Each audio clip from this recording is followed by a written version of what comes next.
Ingeniera, ingenieros, buenas tardes, ¿cómo han estado? Se desfloje, bien y se.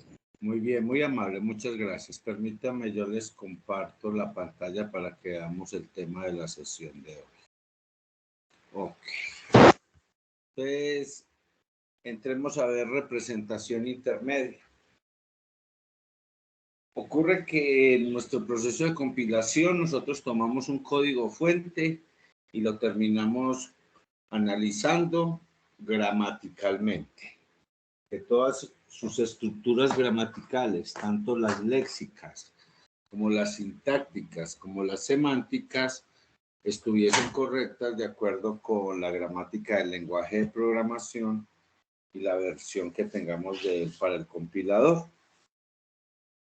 Ocurre y acontece que después de obtener todos esos resultados, esperamos que sean positivos por parte del compilador con respecto a nuestro código fuente, empieza una serie de transformaciones de ese código fuente para convertirlo en código de máquina. Entonces, como el gráfico ahí nos muestra en la diapositiva, partimos de ese árbol de parsing que nos entrega el analizador sintáctico y semántico. El semántico trabaja sobre el árbol de parsing para ver pues que las instrucciones tengan el acoplamiento que vimos en la reunión pasada. Y necesitamos, a partir de ese árbol de parsing, obtener 3 nuevas representaciones de nuestro código fuente.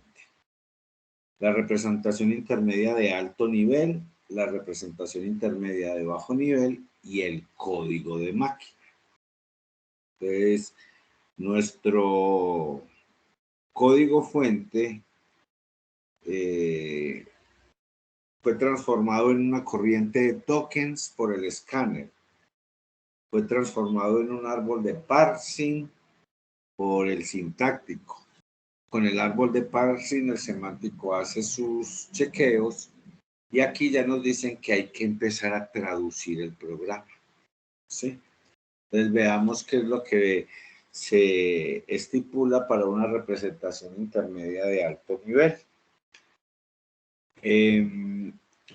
Entendiendo pues que nuestros desarrollos pueden estar bajo el esquema del paradigma imperativo orientado a objetos, entonces en esta representación de alto nivel necesitamos preservar la estructura de los objetos. O sea, todavía a este punto el paradigma tiene algún peso, en el sentido de que como esto lo vamos a llevar a una representación intermedia de bajo nivel, ahí seguramente de pronto pierden sentido las estructuras de nuestro modelo paradigmático de programación. Entonces, para asegurar que esa pérdida del paradigma en la representación intermedia de bajo nivel tenga el menor efecto y al final de cuentas, si usted razona, el paradigma, la forma en que usted programa, simplemente le está indicando cómo debe estructurar los códigos fuentes para aplicar la lógica que usted tenga en su cerebro que lleve a la solución del problema de gestión de información. Ok.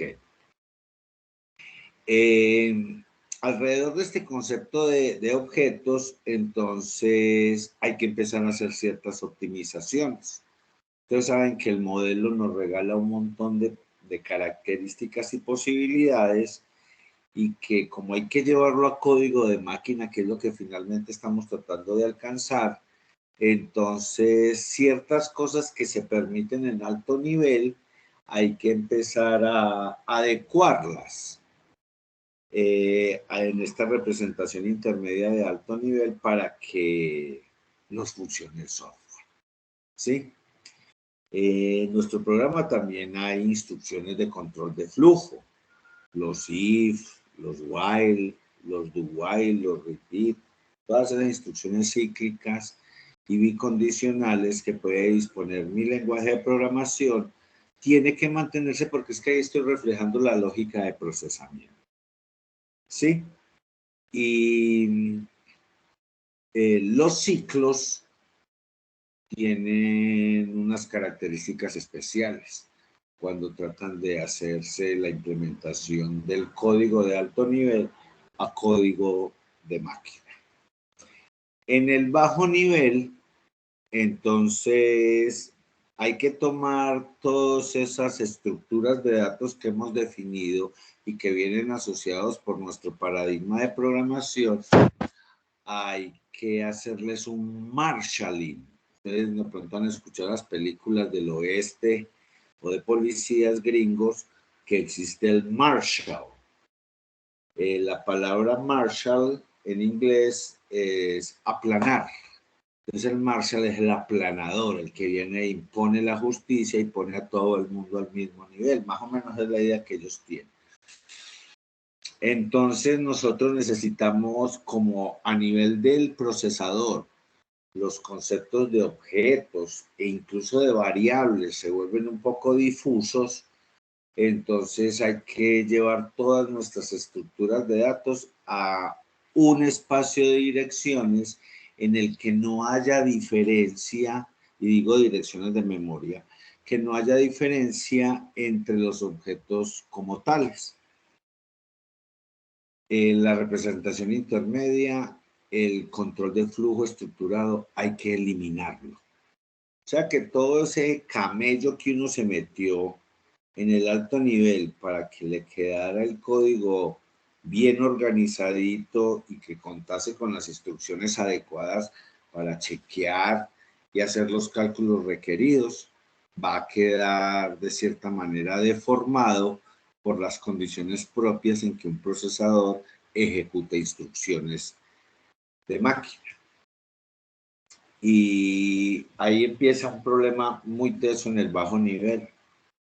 Y es, a ver, hay una situación, yo no sé si todos ustedes están viendo arquitectura de computadores, pero hay una situación en la cual nuestras variables,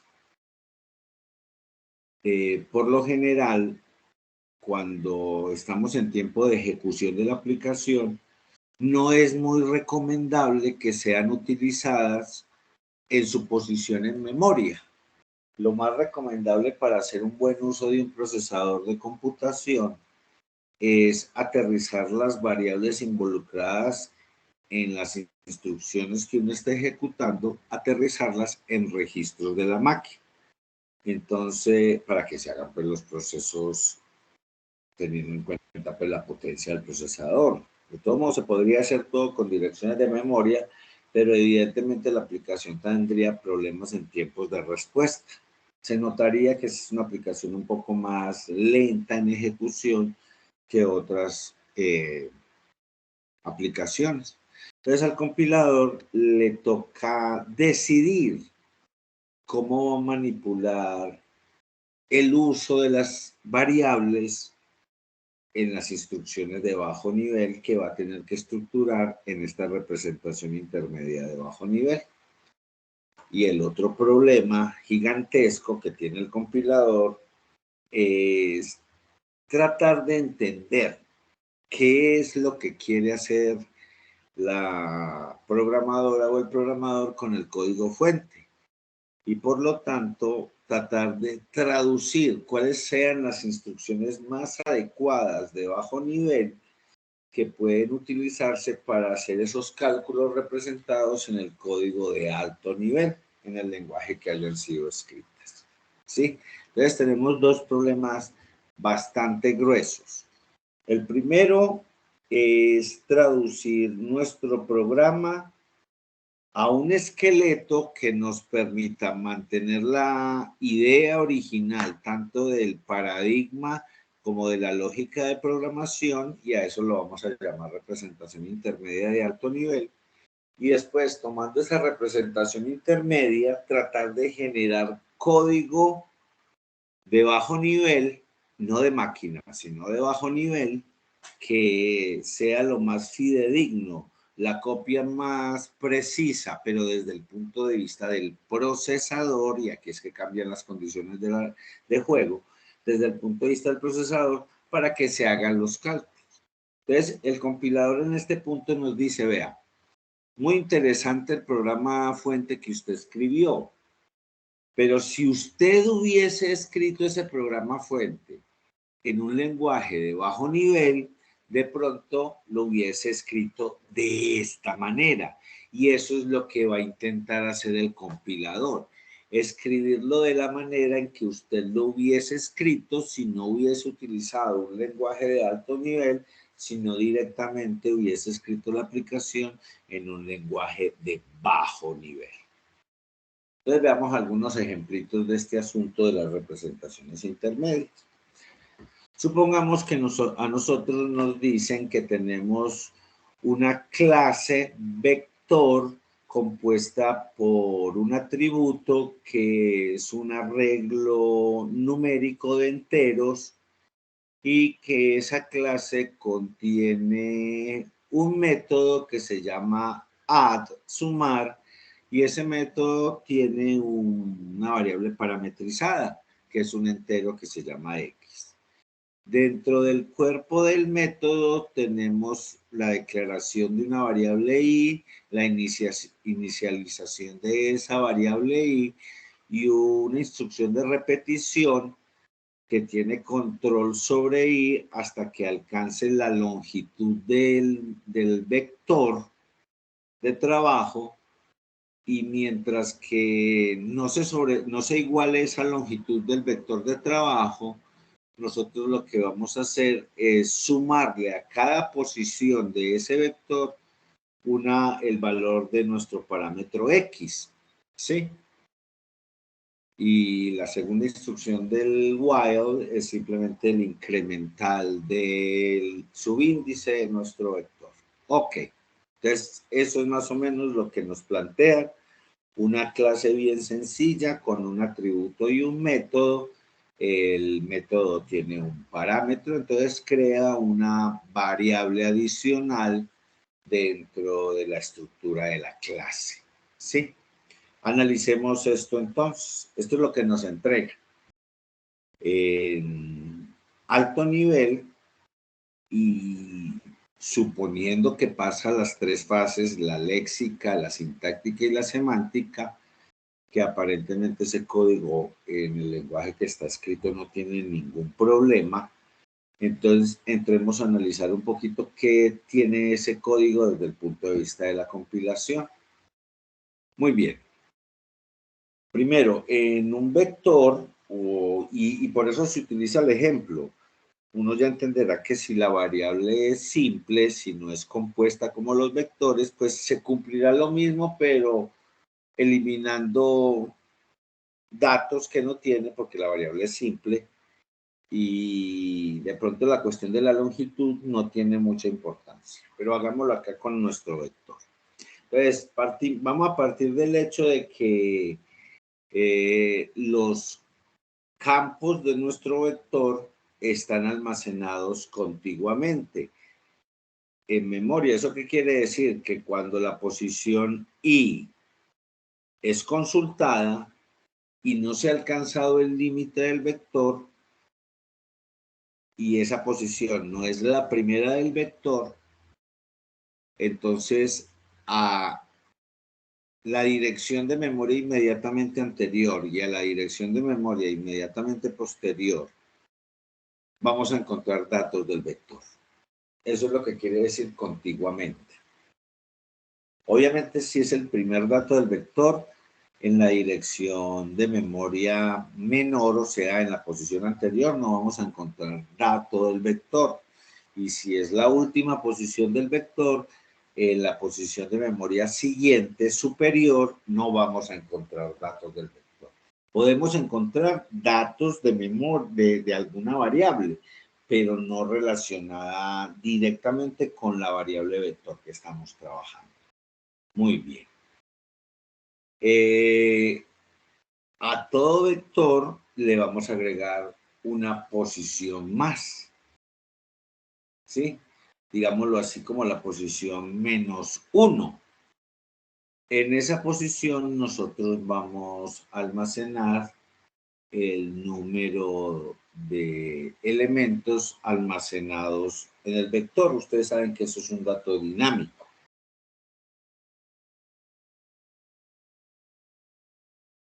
Entonces, vamos a almacenar eso. Entonces ya surge un primer aviso.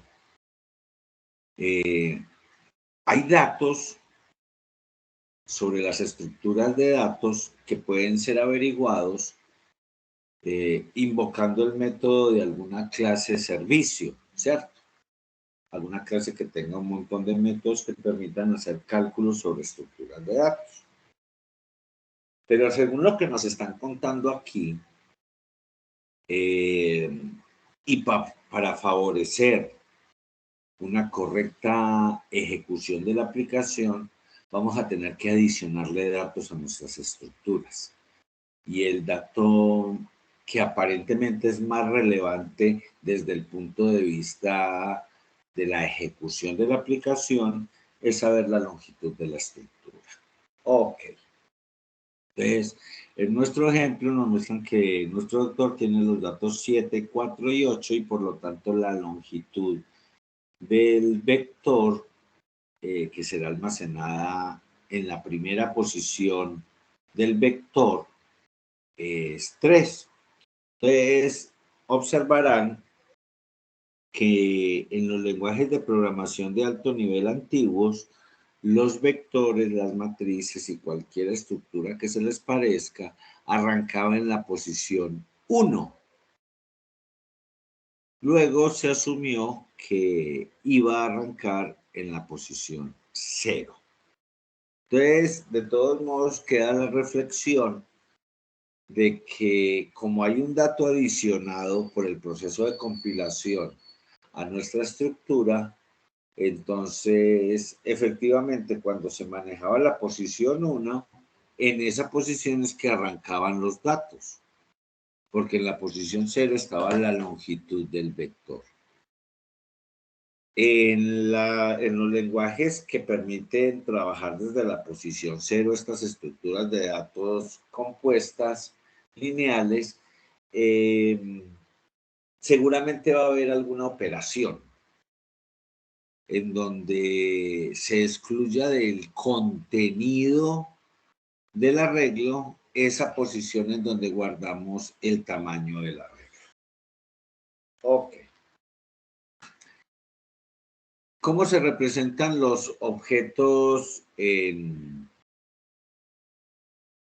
este proceso de compilación? Entonces, como nuestro vector pertenece a la clase, esto es un atributo de la clase vector, entonces como nuestro vector pertenece a la clase, hay que asociarlo a la clase.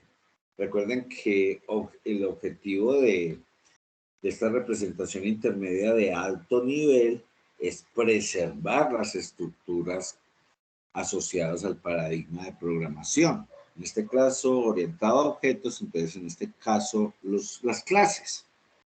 Entonces, nosotros necesitamos crear la clase como una estructura de datos. Entonces, ustedes observarán que la clase se crea como si fuese un árbol, en el sentido de que el concepto de clase tiene que asociar dos cosas: la lista de atributos y la lista de métodos. Entonces, nuestra clase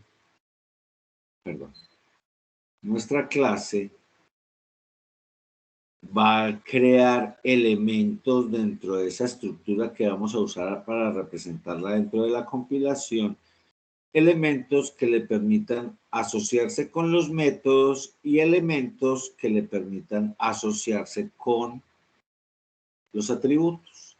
Y ustedes observan que si este es el nodo de la clase, la información de los atributos van dentro del nodo raíz de la clase.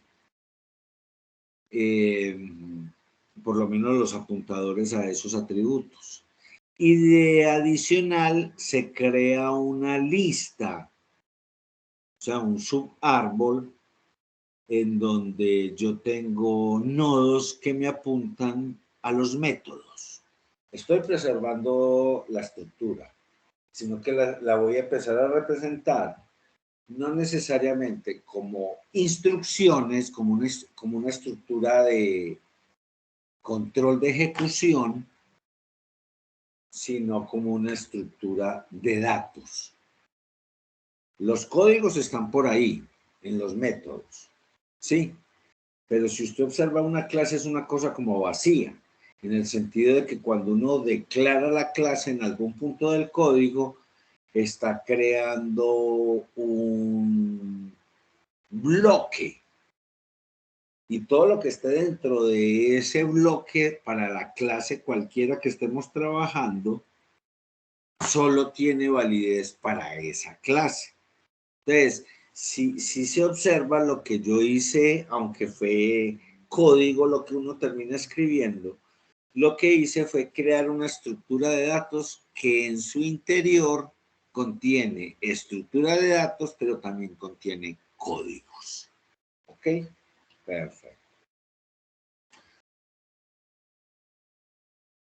Cuando nos invocan el método para nuestra clase, que es el método add, entonces en algún lugar del código aparecerá la instanciación de la clase con el operador de pertenencia, el nombre del método y si hay variables parametrizadas, pues se colocarán entre ellas, ¿cierto? Entonces, ¿qué va a suceder en ese instante cuando uno invoca un método? Uno entiende que cogió el código fuente y estructuró todas las clases que existiesen en ese código, tanto las escritas como las invocadas. Entonces uno dice, pucha, a veces invoco bibliotecas de clases gigantescas.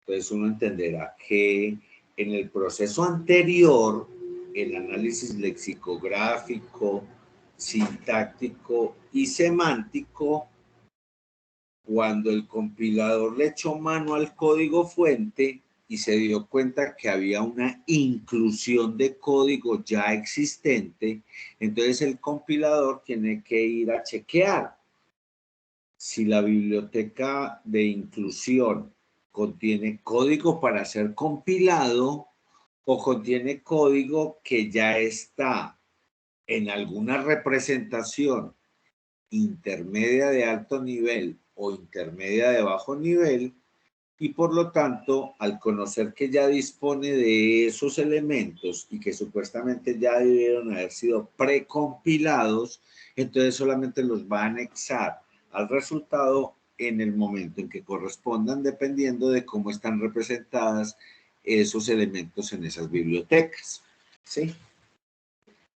Entonces, como nuestra clase es una clase construida por la programadora o el programador, entonces no hay ningún problema. Lo tenemos en el mismo código fuente, entonces veamos a ver qué es lo que hay que hacer.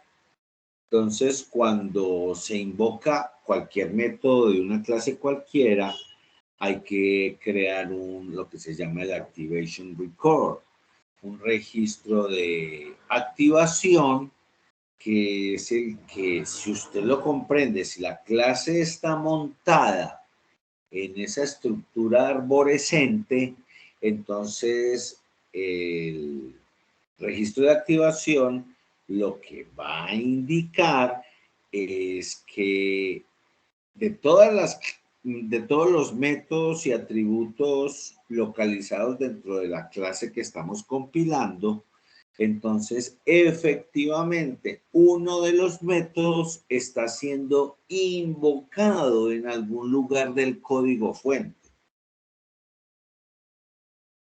Estarán de acuerdo ustedes que uno escribe la clase y le mete un montón de cosas dentro de ese bloque clase, pero nadie obliga a que todos los elementos que estén dentro de la clase, bueno, los atributos de pronto sí, y dependiendo de qué método invoque uno. pero no todos los elementos de la clase son utilizados dentro del código.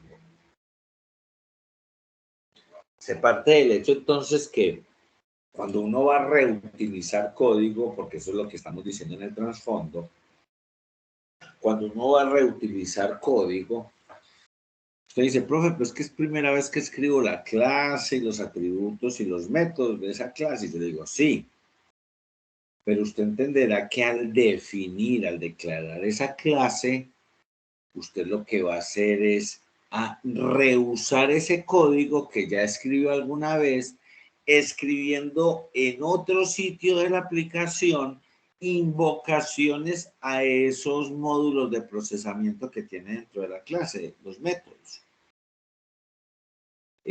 Ahí es que lo está reusando. Porque el código principal no es su clase. El código principal debe ser un main o alguna cosa así que invoque las clases, tanto que usted escribió como las que estén dispuestas en las bibliotecas para hacer los cálculos que se quieran. Bueno, entonces, incluso lo que uno escribe dentro de su aplicación, lo que uno mismo construye, no tiene que ser utilizado completamente desde este paradigma orientado a objetos. Usted dice, entonces, ¿para qué le mete cosas a la clase? Uno dice, lo que sabe, uno está construyendo la clase en el diseño, en el diagrama de clases, no hay una obligatoriedad específica a que en cada aplicación que se desarrolle utilizando esa clase, se tenga que utilizar todo el potencial de la clase. No, ahí está la clase para que la utilice. Entonces, ustedes entenderán que necesitamos, ante esta instrucción que invocan el método add, de la instanciación vec de la clase vector y parametrizan 1, entonces tenemos que activar tanto al método add como a las estructuras de datos, atributos que contengan, que estén relacionados con ese método add. Entonces uno dice, claro, como estoy compilando, yo no estoy ejecutando, como estoy compilando, entonces hay que disponer de un código adicional que el usuario nunca escribió, o que si lo escribió no se dio cuenta que lo escribió, y es que cuando usted invoca un método, hay unas tareas adicionales anteriores que se tienen que hacer, que es lo que le están explicando en este momento, antes de que el método entre supuestamente a ejecutarse. Entonces, para crear esa activación, nosotros sabemos que nuestra estructura arborescente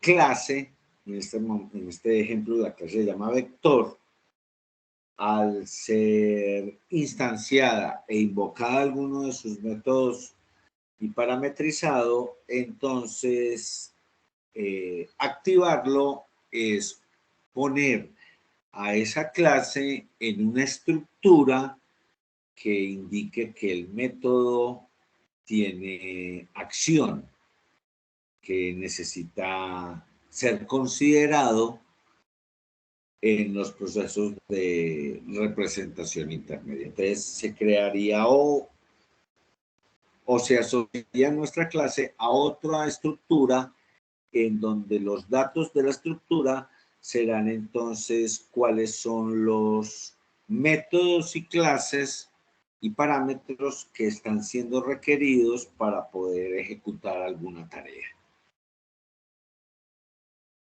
Entonces, ustedes observarán ahí con lo que les están diciendo, es que cada vez que invocan el método de alguna clase instanciada y que contenga parámetros, entonces, como los computadores son máquinas de Turing, entonces el registro que se haga de los procesos de cálculo en las máquinas de Turing se hacen en la pila del sistema.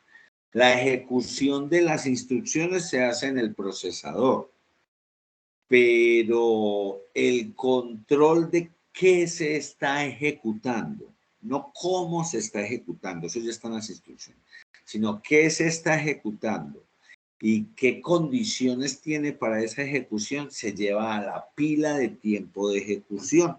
Entonces, en este sentido, tenemos que entender que el compilador tiene que apropiarse de estas tareas de introducir código dentro de mi código fuente que permita hacer estas tareas específicas que, aunque son como del interés administrativo de cómo se ejecuta la instrucción, la aplicación, si eso no existiese, no se podría llevar control de qué es lo que está pasando en la aplicación. La explicación viene por este lado, ingenieras e ingenieros. Según la teoría computacional, todos los programas fuentes deberían ser un solo bloque de instrucciones.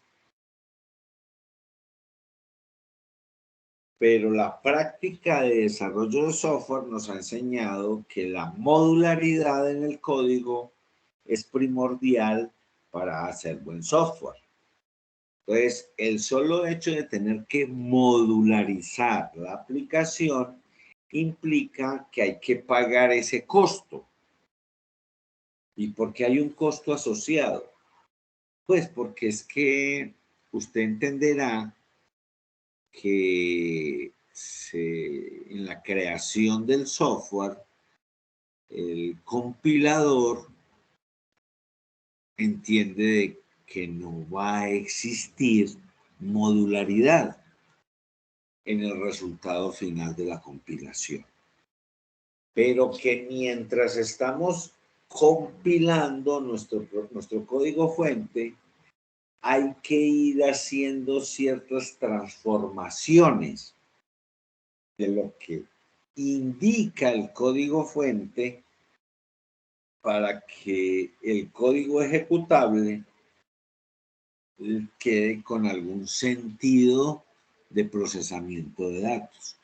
Ni el sistema operativo ni el procesador saben de qué trata la aplicación. Eso lo sabe solamente el usuario y el grupo de trabajo que creó la aplicación. Y como todas las aplicaciones son distintas, queda muy difícil construir máquinas computacionales que logren adivinar qué es lo que uno quería hacer con su aplicación. Entonces, dado que eso tiene una imposibilidad física, entonces lo único que le resta al compilador es ir adaptando el código fuente a las condiciones de ejecución real que se van a presentar. De cierta manera, esto de la compilación, de la computación, ni que era la compilación, la computación que siempre estará asociado con el concepto de software, y el concepto de software siempre estará asociado con un proceso de compilación. Entonces, los compiladores son máquinas lógicas que hacen su mejor esfuerzo. Eso es una política, ¿sí? Eso no es una cuestión de palabras. Eso está totalmente estructurado, que quiere decir que una máquina lógica haga su mejor esfuerzo.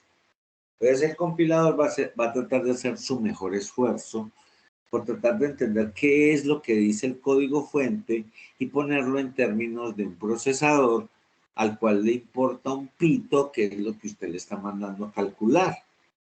Esa indiferencia del procesador y el sistema operativo hay que pagarla. Y por eso es que hay que hacer dos representaciones intermedias de mi código fuente. Una de alto nivel y después pasar a una de bajo nivel. Porque uno simplemente cuando escribe código fuente de alto nivel da indicaciones. Uno cree que está escribiendo instrucciones. Por favor, ¿de qué estás hablando? Vos no le estás dando ninguna instrucción a la máquina para que haga ningún cálculo. Vos estás indicando que necesitas que a una variable le asignen el cálculo de unas variables y unas constantes posiblemente mezclados con unos operadores. Y ya, usted indica qué es lo que quiere hacer. Mire que el compilador, entre todos sus análisis, le puede decir lo que usted escribió, o sea, lo que usted indicó, está incorrecto. Yo no me atrevería, dice el compilador, a pasarle esa instrucción a los representadores intermedios para que esos representadores intermedios no sepan cómo solucionar lo que usted les está planteando. Eso es más o menos lo que nos está diciendo este punto de la compilación. Que se entiende que si llegamos a representación intermedia, el compilador está lo suficientemente satisfecho para que las instrucciones que encontró en el código fuente de alto nivel sí se puedan llevar a instrucciones de máquina. O sea, que es el compilador el que decide, no nosotros escribiendo nuestro software. Cualquier instrucción que nosotros escribamos en alto nivel está sometida a lo que el compilador diga.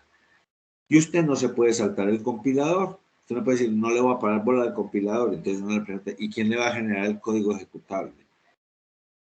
Uno no tiene respuesta ante esa pregunta. Es el compilador el que genera el código ejecutable. Ok.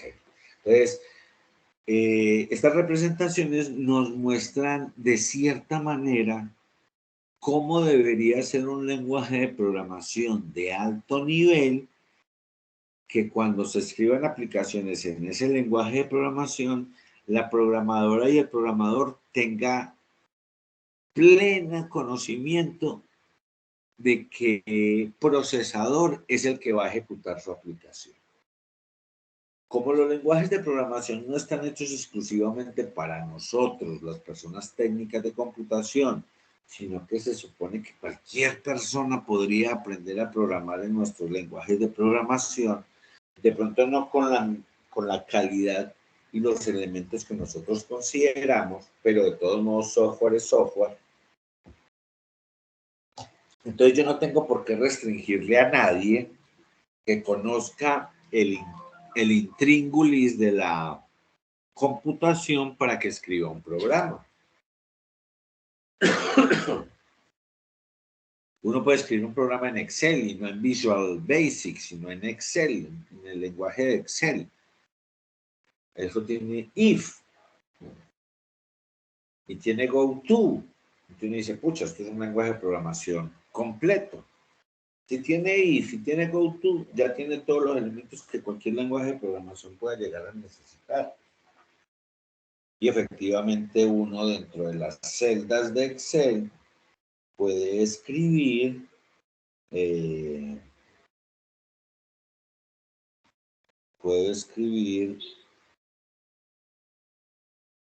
lo que yo quiera, desde que sea dentro de la lógica de programación computacional.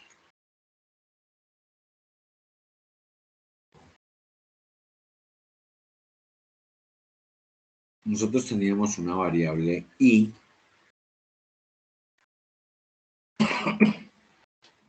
declarado en nuestro método y la utilizamos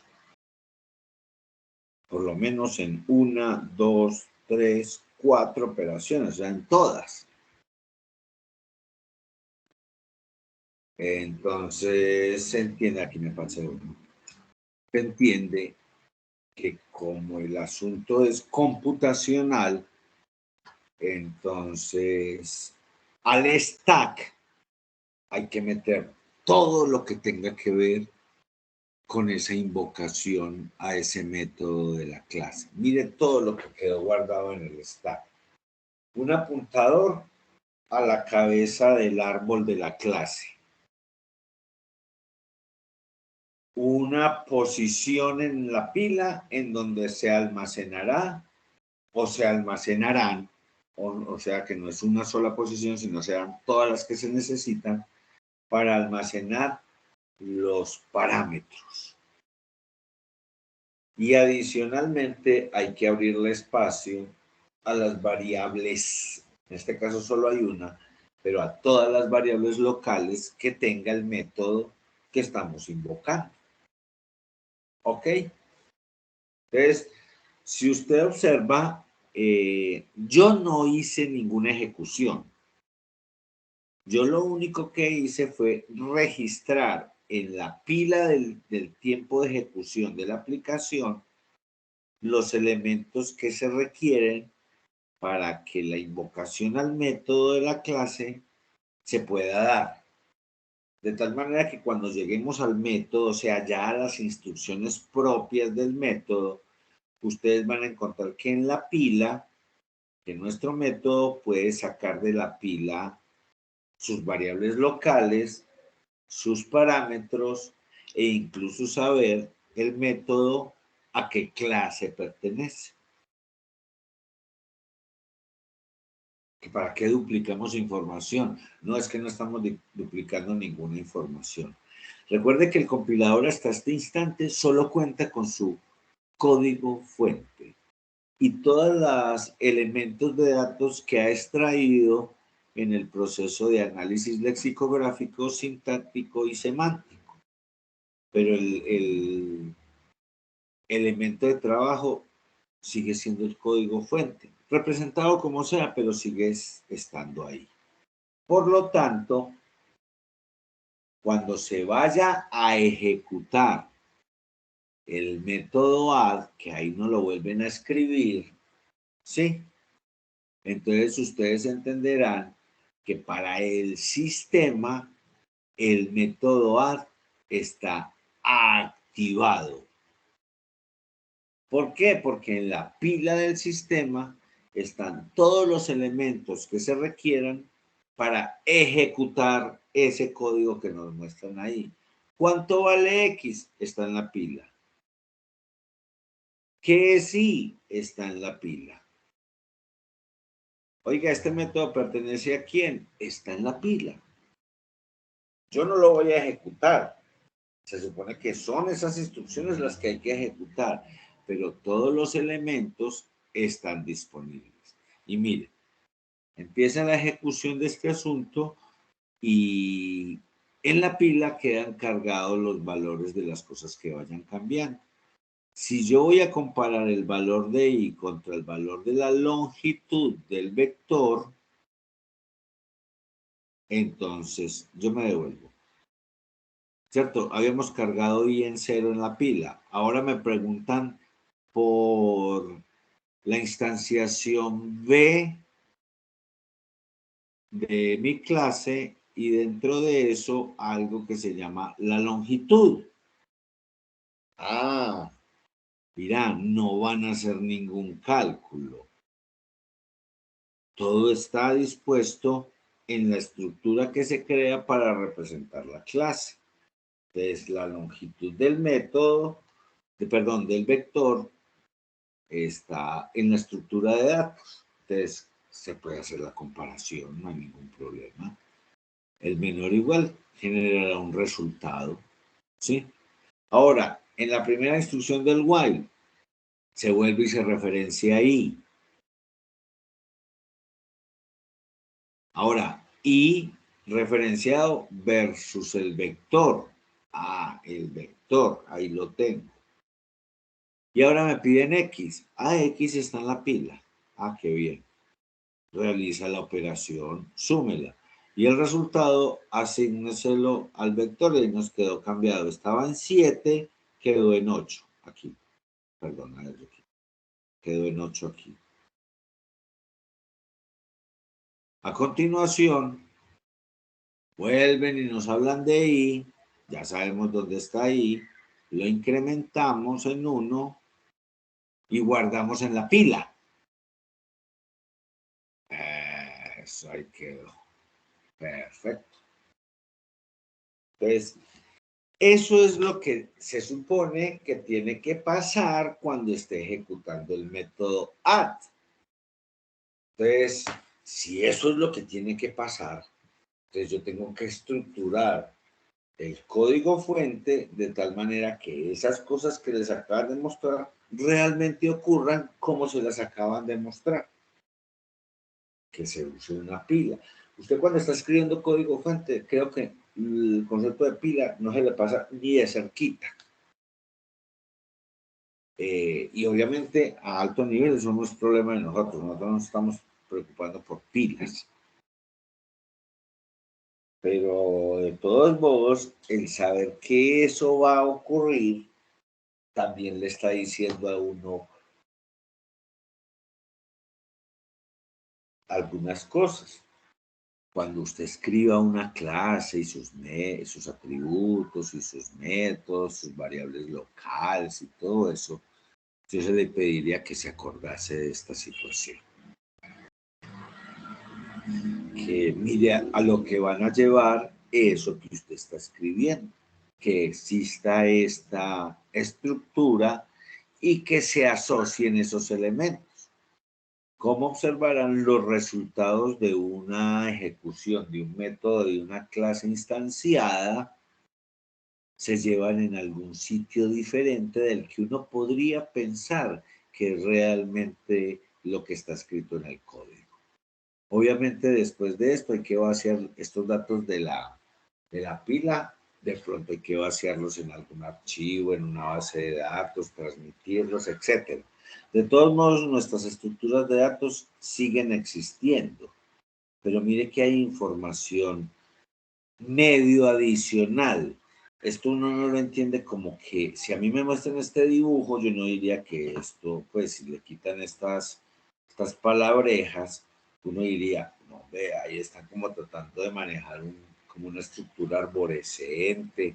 Hasta uno se atrevería a decir que se parece más a una cuestión de bases de datos que de ejecución de instrucciones en algún lenguaje de programación de alto nivel. Ok, entonces, ¿qué le vamos a pedir a nuestro compilador con base en lo que acabamos de observar? Que para cada uno de los objetos que aparezcan en nuestro código y estructuras de datos asociadas, pues se determine cuál es el formato que se requiere. Que hay que establecer el formato de la pila de llamadas a cada uno de los métodos de las clases instanciadas, ¿sí? Que se requiere generar código. Ojo, código, pero no escribimos ya el programa fuente, sí, pero eso es lo que estábamos conversando ahora y ahora nos lo ratifica.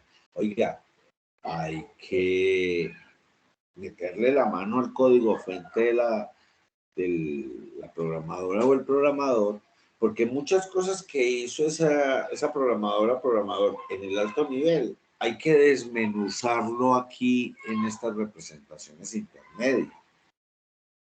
O sea, vamos a respetar que sea orientado a objetos, pero vamos a mostrar, o esa es la intención de la representación intermedia, mostrar en realidad cómo se implementa ese paradigma orientado a objetos. Y ustedes acaban de tener un pequeño brochazo de cómo se implementa eso. Para los otros paradigmas de programación disponibles también hay que hacer la misma carreta. El compilador tiene que meterse en esta vaca loca de tratar de traducir lo que usted escribió y las tareas que hizo con sus objetos, traducirlo a cosas que sean las minucias de ese manejo de objetos. ¿Sí? Entonces tiene que generar código para leer valores, para computar nuevos valores, para escribir valores y para las construcciones de control sobre la estructura clase, sobre el objeto que usted esté trabajando en ese instante. Y que usted lo pone como supuesto. Pues es que si a mí mi lenguaje me dice que así hay que declarar y así hay que invocar, entonces yo lo hago así. Entonces ya sabe que detrás de todo eso, que para usted ya se le volvió paisaje, o para la mayoría de nosotros se nos volvió paisaje, uno está interesado es que el cálculo que se necesita se haga y fin. Uno no está con estos problemitas de del modelo paradigmático de programación. Pues vea, ya sabe quién se encarga de todo eso. La cuarta etapa de compilación, que se llama representaciones intermedias de código. Nos dan esta clase point con un atributo C y dos métodos getColor y distance. getColor retorna C y distance retorna 0.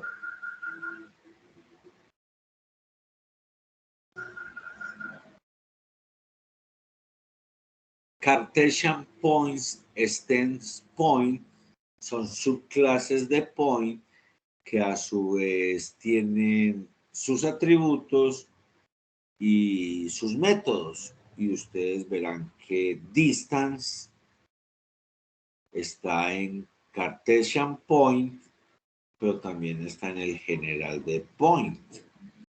Y nos plantean otra subclase de point que se llama polar point, que tiene sus atributos y tiene dos métodos, uno de ellos que vuelve a llamarse distance, el otro se llama angle. Ok. Entonces, cuando eso nos ocurre, cuando ya tenemos una estructura de este asunto, entonces a nosotros nos han dicho, vean, el polimorfismo es válido dentro de este asunto y hay que implementar ciertos métodos de sobrecarga posiblemente para poder saber qué ejecutar en un momento determinado. ¿Listo? Entonces, eso en compilación, y obviamente para nuestro paradigma, se llama despacho dinámico o indicación dinámica de cuál es el elemento que estamos pretendiendo que sea ejecutado. ¿Sí? Como nuestro ejemplo era con distance, que era un método que se repetía en 3 clases, 2 de ellas extendidas a otra clase, por lo tanto eran subclases. Entonces la pregunta es, ¿qué método distance se debe ejecutar? ¿Listo? Entonces dice, si P es point, si lo que me está interesando analizar es point, distance, entonces aquí me dicen que retorne 0. Pues me dicen retorne 0. Pero si lo que yo estoy trabajando es el distance de Cartesian point, lo que me dicen es que retorne x por x más y por y. Que si distance es el distance de polar point, entonces lo que hay que retornar es r por r. Entonces, si ustedes analizan ese asunto, cuando invoquemos distance, es como si escribiésemos este programa. Profe, yo no lo escribí. Tranquilo que usted no lo escribió ni lo va a escribir. Miren lo que el código está haciendo. Seleccionando el componente correspondiente de distance según las características de lo que estamos buscando. Entonces, para nuestros 3 distance que tenemos aquí, uno entendería que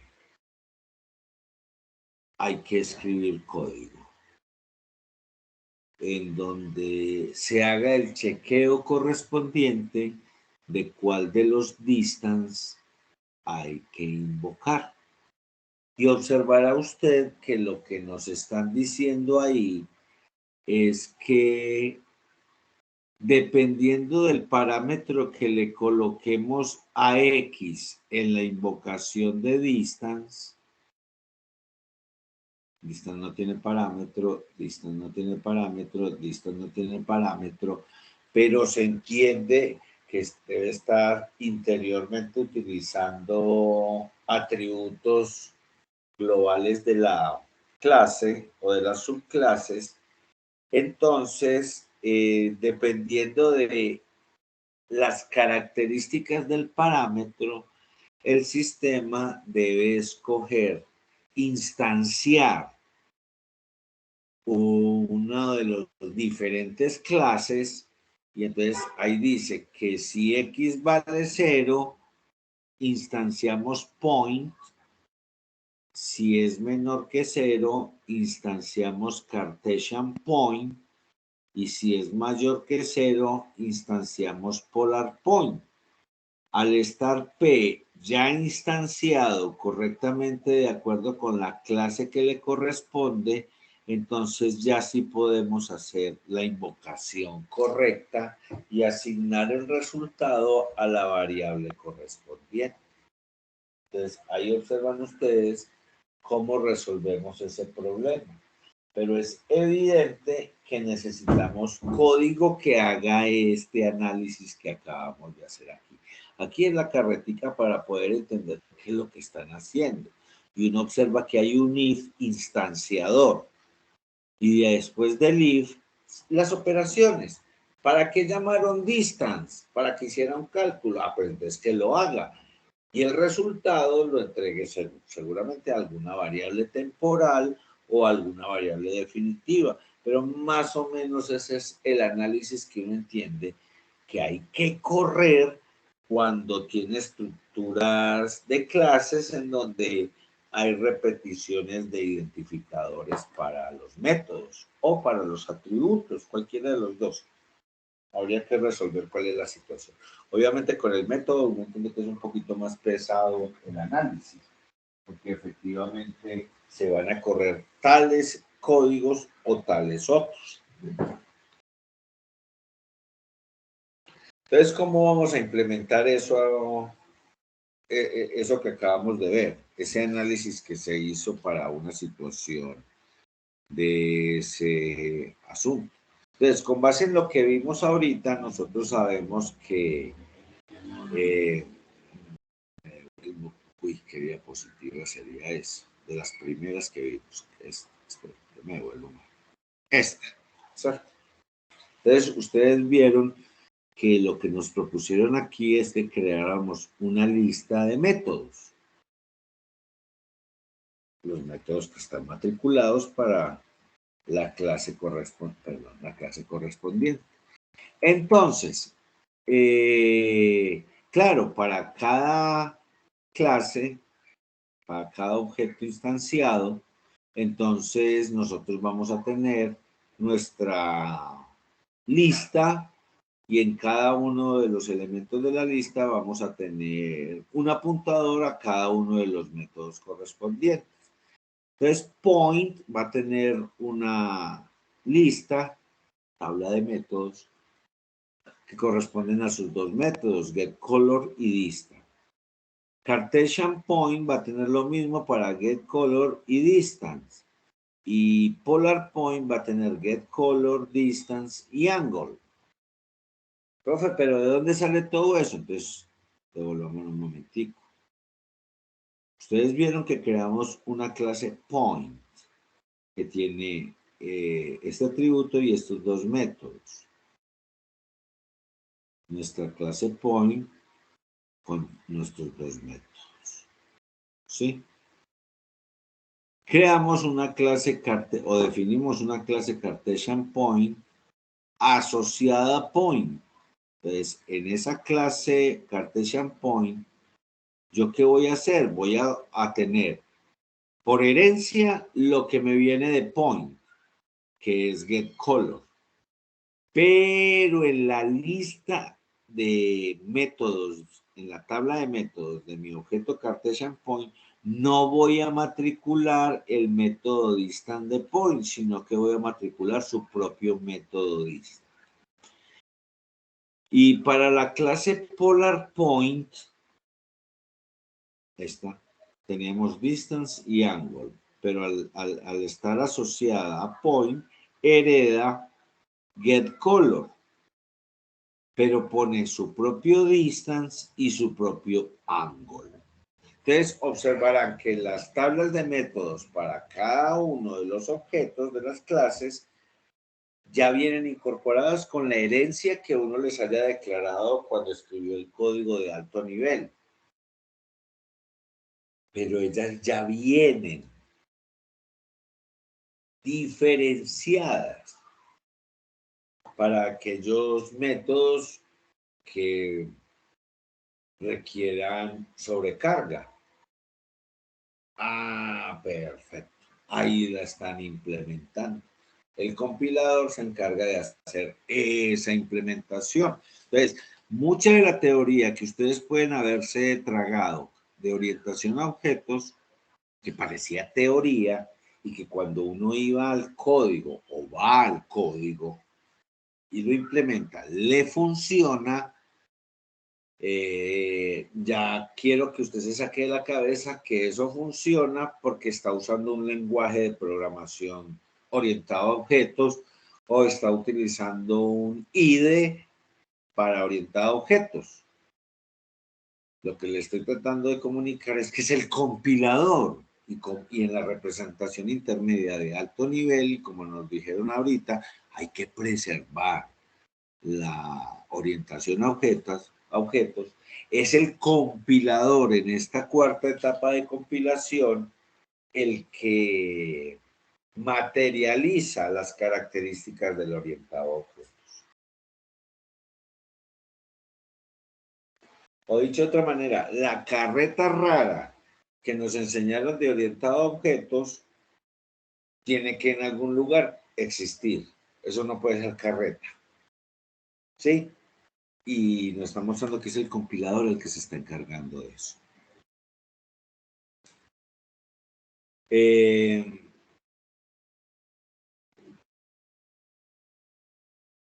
Y entonces nos plantean, como lo hicimos ahorita con el arreglo, oiga, ¿esto cómo va a quedar en el ejecutable? Y el ejecutable tiene que ver con la memoria. Entonces, igual que los contenidos de nuestro arreglo, todos los elementos que estén asociados con un objeto están contiguos y ya lo veíamos ahora. Ahora me están diciendo que cada uno de los objetos que puede haber en todo mi código fuente es posible que estén todos juntos en alguna región de memoria. Eso se lo digo que va a ser así. El compilador crea las cosas así y la computación funciona así. Todas las variables, independiente de qué sean, están metidas todas en un mismo segmento de memoria. Pero también me están transmitiendo la idea de que si yo tengo elementos como los objetos, que son muy complejos, también todos los elementos de ese objeto están contiguos en memoria. ¿Por qué hace énfasis en eso, profe? Porque a diferencia de las máquinas mecánicas, en donde que un elemento de la máquina mecánica esté distanciado, origina que haya que arreglar un montón de cosas para que el objeto funcione. A manera de ejemplos, la caja de cambios. Mire que la caja de cambios de cualquier vehículo no tiene nada que ver con el motor, sino con el uso de la energía producida por ese motor.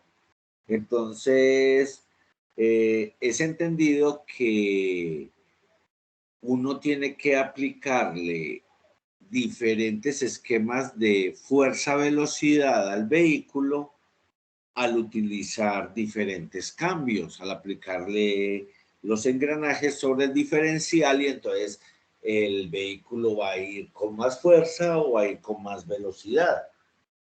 Uno no puede las dos cosas pues en un vehículo, o bueno, en los vehículos que hemos creado hasta ahora. En computación uno dice, pero es que los computadores no tienen nada mecánico, hombre. Eso es electricidad, pasando por circuitos electrónicos.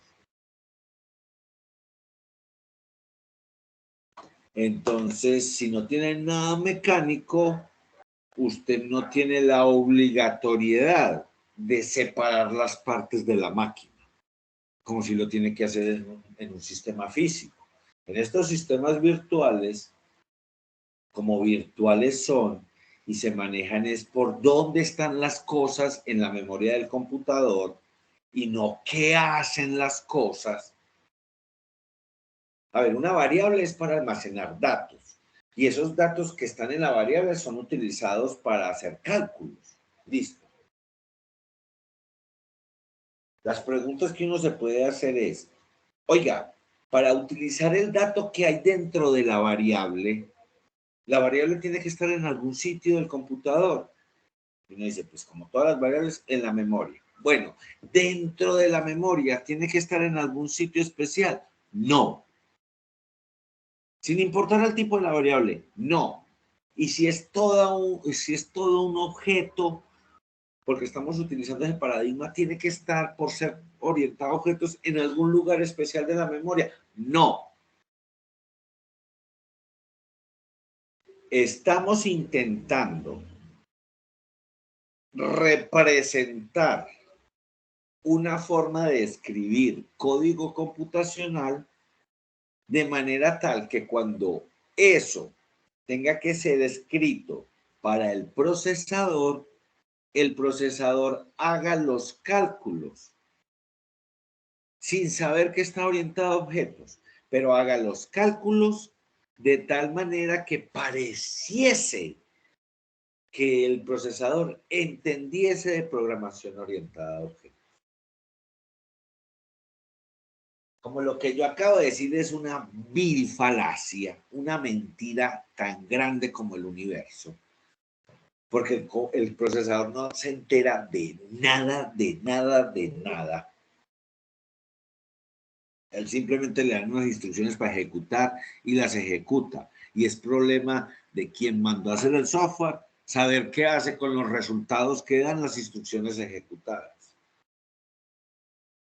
Entonces, lo que le tenemos que pedir a la máquina es que ejecute una serie de instrucciones de nivel de máquina, pero que para nosotros representa el manejo de objetos, de instanciaciones de clases que están escritas en un código de alto nivel. Profe, entonces, ¿para qué me pegué toda esa machacada de aprender orientado a objetos y escribir código orientado a objetos? Lo que ocurre es que en el alto nivel estamos representando procesos organizacionales o procesos de personas. Y en el bajo nivel, en el ejecutable, estamos representando lo que esperamos que un procesador sea capaz de calcular para que nos quede la sensación de que lo que escribimos en alto nivel sí se está ejecutando. Yo quiero hacerle una pregunta como colega suyo. Usted ve una aplicación de software corriendo y usted puede asegurar que esa aplicación fue escrita en tal paradigma o que fue escrita con tal lenguaje de programación. O incluso saber qué motor de base de datos o sistema de comunicaciones y a dónde se está comunicando. No, se la pongo bien sencilla, si es que todos tenemos esa posibilidad. El software que corre en un ATM, en un cajero electrónico. Eso está hecho para que supuestamente lo utilice cualquier persona. Ahí no dice en el letrero uso exclusivo de ingenieras o ingenieros de sistemas. Yo no he visto ningún letrero de eso de ningún cajero. ni he visto ningún letrero que diga nada de ninguna profesión. Entonces, uno se acerca a ese software, al del cajero, que tiene mucho componente mecánico, que hay que meter una tarjeta, hay que sacar un dinero, hay que recibir un ticket, hay que escoger unas opciones, ya sea en pantalla táctil o en botones. Yo le pregunto, ¿en qué está hecho ese software? Más aún, le pregunto, ¿usted podría afirmar que ese software fue hecho con paradigma de orientación a objetos? Oh, a nosotros nos queda un poquito difícil. No digamos a las personas que no saben de computación responder esa pregunta, ni siquiera la entienden. Pero si nos la tiran a nosotros, nos toca adivinar de cierta manera. Incluso ir a mirar un ratico la interfaz de la aplicación y tratar de sacar alguna conclusión. ¿Sí? Otra pregunta así salvaje que le pueden hacer a uno como profesional de esta área. Oiga, Windows 10 o el 11 que va a salir o el que sea, eso cuando lo escribieron lo hicieron orientado a objetos. Eso es con clases y todo ese montón de cosas.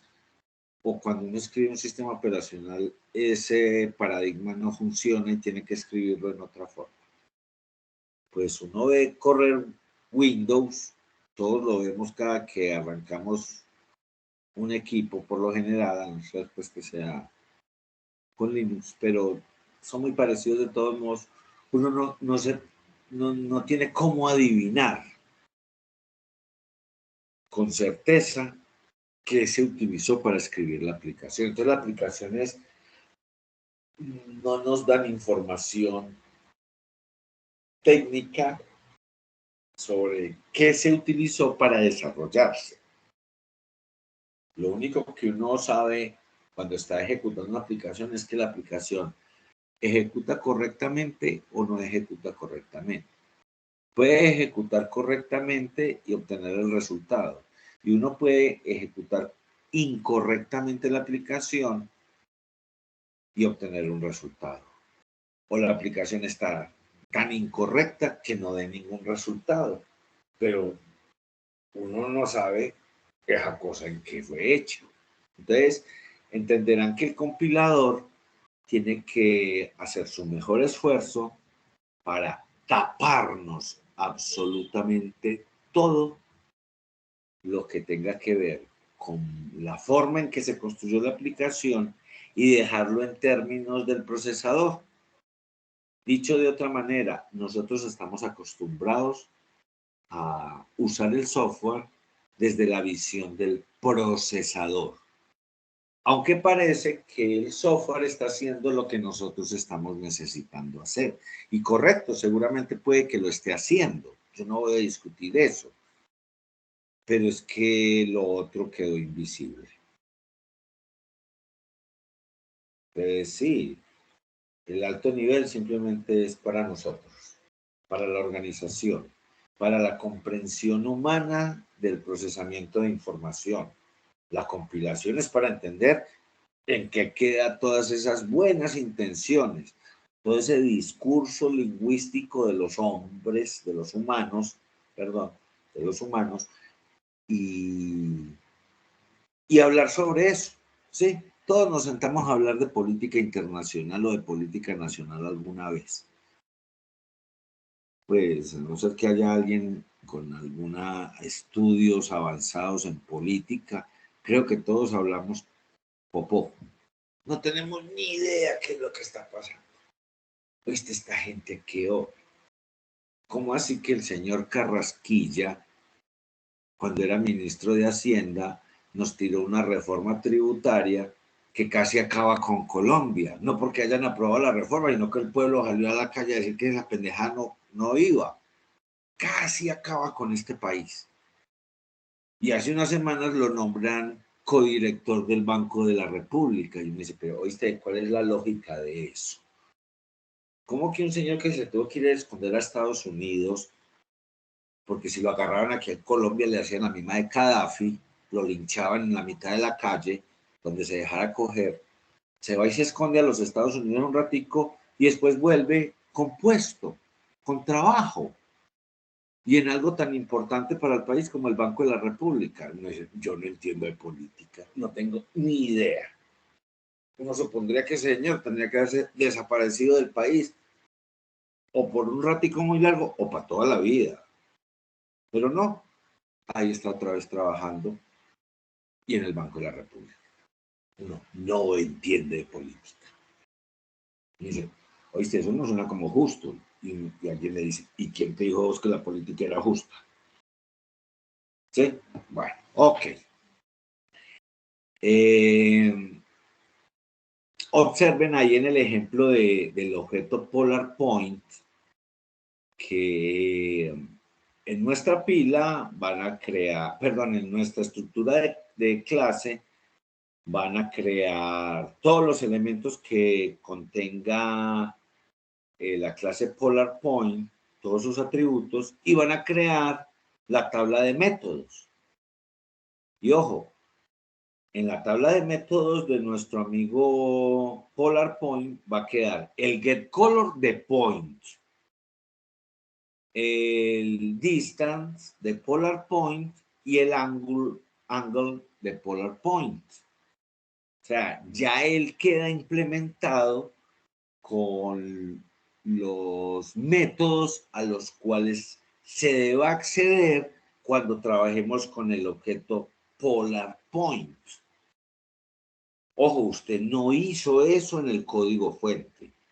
Ustedes vieron nuestro código fuente. Declaramos la clase point por aparte, la clase Polar Point, Cartesian Point por otro lado y la clase Polar Point por otro lado diferente, aunque estén todos dentro de la misma aplicación y hayamos establecido una estructura de clases.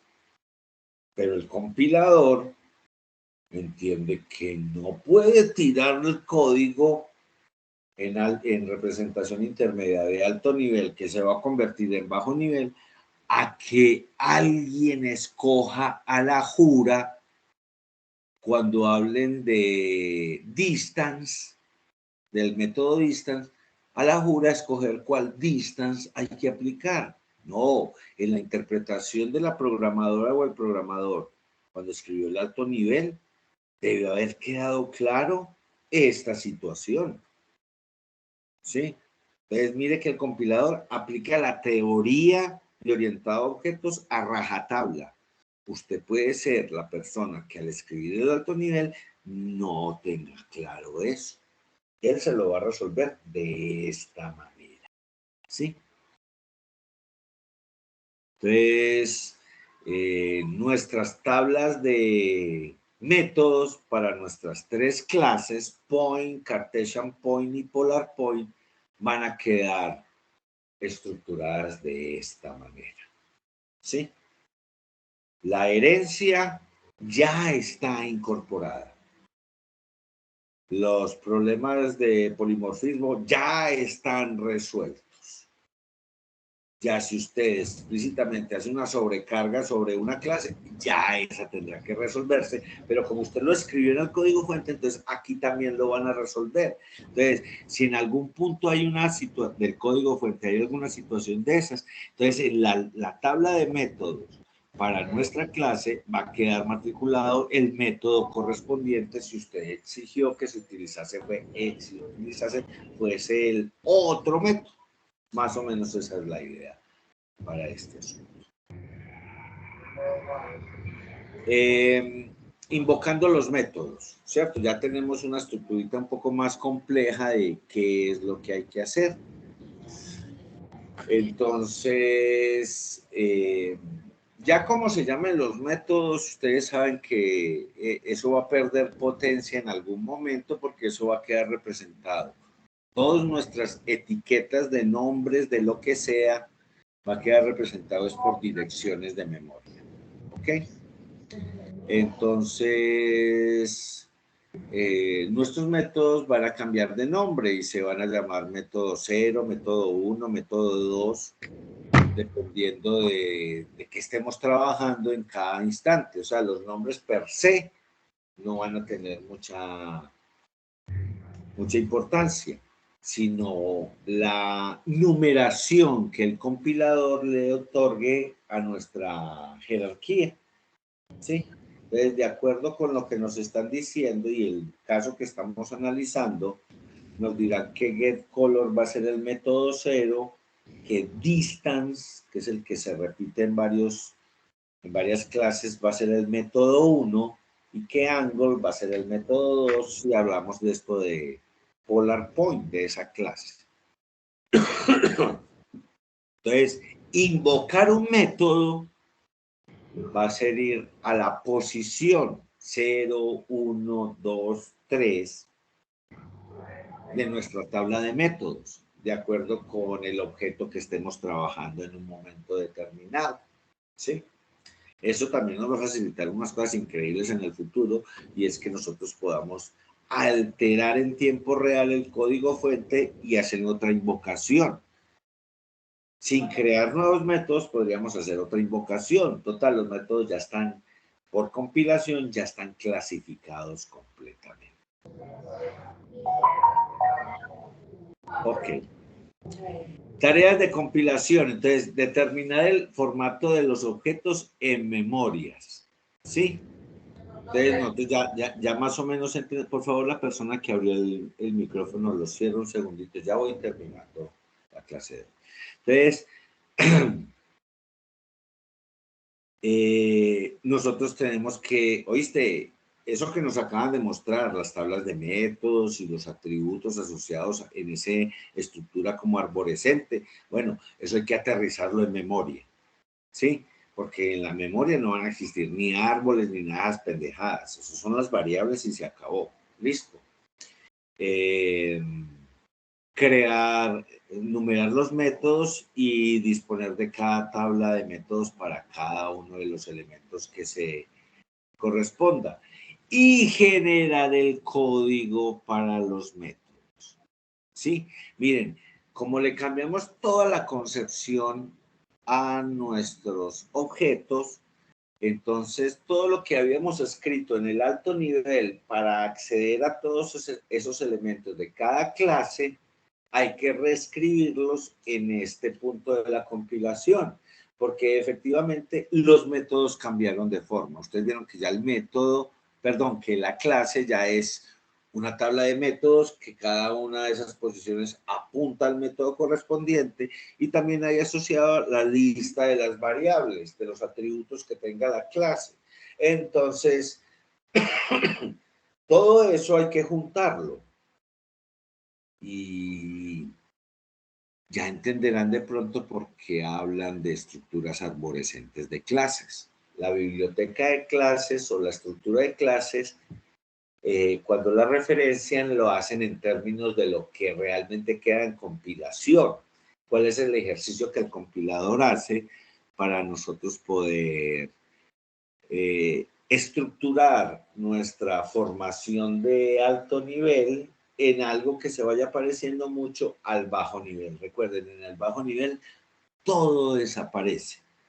En el bajo nivel el único paradigma que existe es el imperativo no estructurado. Ese es el paradigma de nosotros. Sino que es que esa cosa es para locos. Programar así, eso es muy complicado, y mucho menos fácil va a ser hacerle mantenimiento a un software de ese nivel. Entonces, inventemos los lenguajes de alto nivel para facilitarnos las cosas. Pero en la creación del lenguaje de alto nivel no nos quitó ningún problema. De todos modos, hay que convertir todo a términos de el procesador. Hasta este momento los molesto, ingenieras e ingenieros, con mucho gusto si hay comentarios y preguntas. Los escucho.